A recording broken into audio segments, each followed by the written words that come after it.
saying since earlier, we never want to keep our shoulder to the ground because it either means that we're resting or dead. So this is why we integrated the comeback cradle to make sure that our neck is lifting up, and then we worked on the circle setup to bring ourselves into our corners, so to protect ourselves a bit more, but to also have a better mobility. Then we started integrating drills such as the arm screw to not only protect our head, but ideally, eventually bringing ourselves up.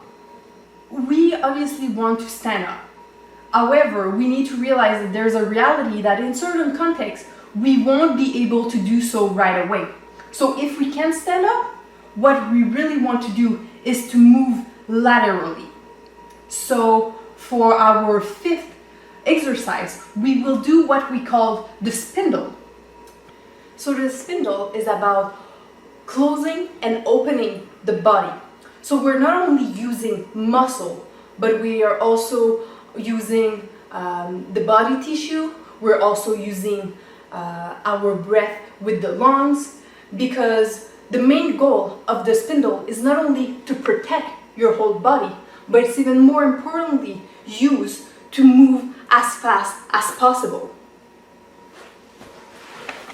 So here, if we start from the ground, let's say that you're in a side position being hit, and what you want to do from here is explosively open it.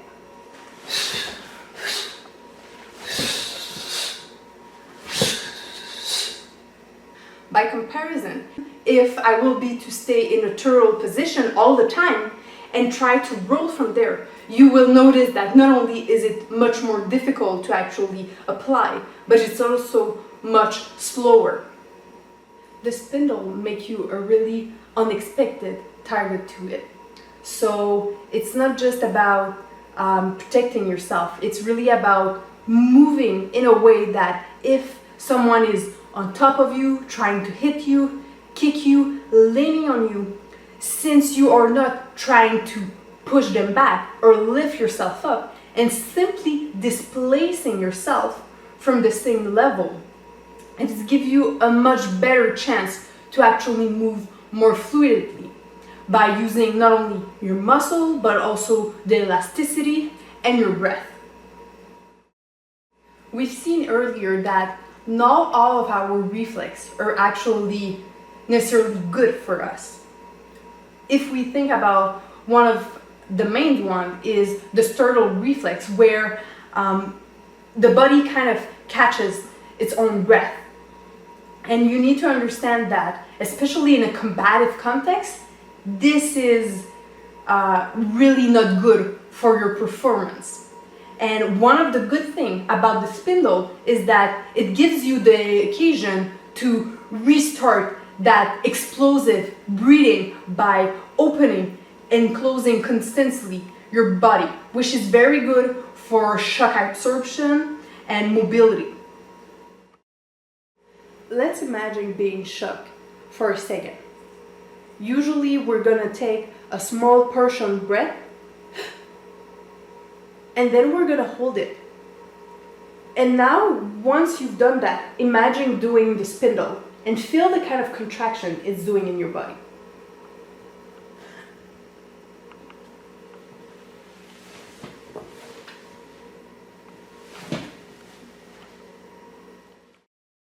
So now, hopefully, while performing the spindle with your hold of breath, you start off by feeling a lot of pressure, obviously, in your abdominal.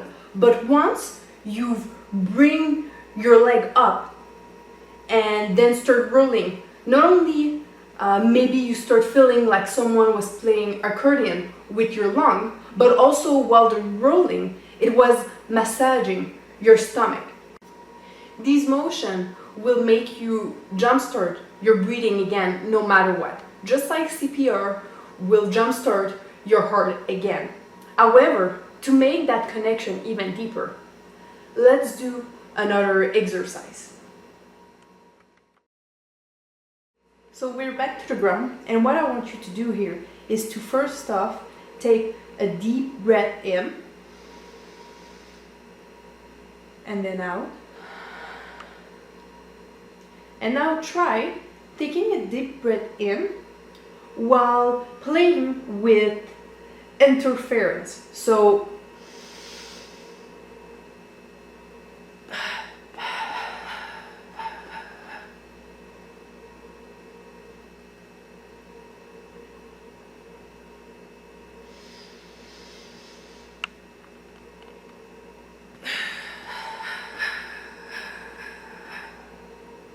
So ideally, when you perform that interference of the breathing, you notice that the poking actually played with your breath rhythm and power. And basically, this is the exact same thing that the spindle is there for. So now let's do the exact same thing with our knees. So if I inhale,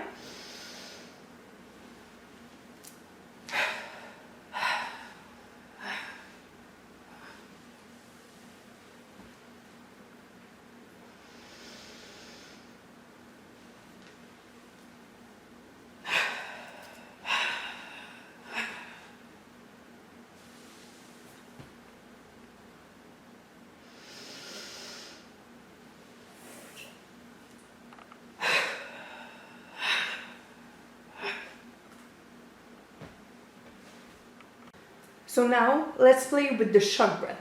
So you're gonna take a small partial inhale,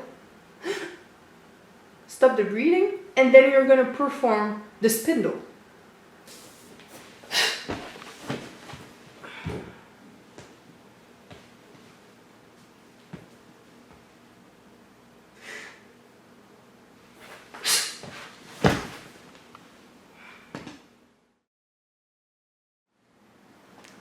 So let's integrate the spindle to our fitness routine.